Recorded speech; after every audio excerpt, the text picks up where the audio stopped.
কৃষক শহীদ অমৰ হোক, অমৰ হোক, অমৰ হোক। পথৰঘাটৰ কৃষক শহীদ অমৰ হোক, পথৰঘাটৰ কৃষক শহীদ অমৰ হোক, অমৰ হোক, অমৰ হোক। ভাৰত মাতা কি বন্দে মাতৰম। সীমাতকৈ আমি অতিক্ৰম কৰিব পৰা নাছিলোঁ, এই সীমাত আমি উপস্থিত হ'ব পৰা নাছিলোঁ।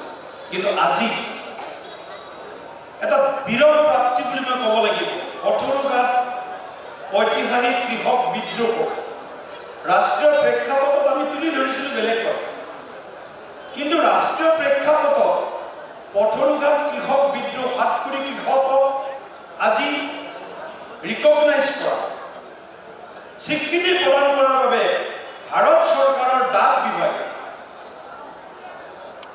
যি পদক্ষেপ গ্ৰহণ কৰিলে তাৰ বাবে মই ভাৰত চৰকাৰৰ নেতৃত্ব বহন কৰা যশস্বী ভৱিষ্যতৰ্ষী প্ৰধানমন্ত্ৰী মাননীয় শ্ৰীযুত নৰেন্দ্ৰ মোদী ডাঙৰীয়াকো এই পবিত্ৰ মঞ্চৰ পৰা মই আন্তৰিক ধন্যবাদ আৰু কৃতজ্ঞতা জ্ঞাপন কৰিছোঁ।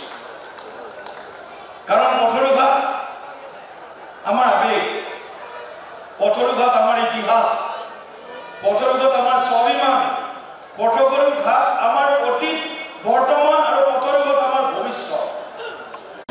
পথৰুঘাটৰ কৃষক শহীদ অমৰ হোক, অমৰ হোক, অমৰ হোক। পথৰুঘাটৰ কৃষক শহীদ অমৰ হোক, পথৰুঘাটৰ কৃষক শহীদ অমৰ হোক, অমৰ হোক, অমৰ হোক। ভাৰত মাতা কি বন্দে মাতৰম। সীমাতকৈ আমি অতিক্ৰম কৰিব পৰা নাছিলোঁ, এই সীমাত আমি উপস্থিত হ'ব পৰা নাছিলোঁ। কিন্তু আজি এটা বীৰৰ প্ৰাপ্তি বুলি মই ক'ব লাগিব। পথৰুঘাট ঐতিহাসিক কৃষক বিদ্ৰোহ ৰাষ্ট্ৰীয় প্ৰেক্ষাপটত আমি তুলি ধৰিছিলোঁ বেলেগ কথা, কিন্তু ৰাষ্ট্ৰীয় প্ৰেক্ষাপটত পথৰুঘাট কৃষক বিদ্ৰোহ 7 কোটি কৃষকক আজি ৰিকগনাইজ কৰা, স্বীকৃতি প্ৰদান কৰাৰ বাবে ভাৰত চৰকাৰৰ ডাক বিভাগে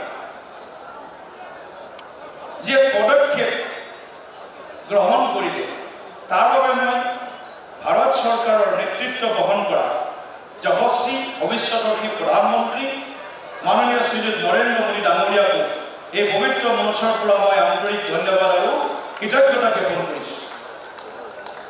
কাৰণ পথৰুঘাট আমাৰ আবেগ, পথৰুঘাট আমাৰ ইতিহাস, পথৰুঘাট আমাৰ স্বাভিমান, পথৰুঘাট আমাৰ অতীত, বৰ্তমান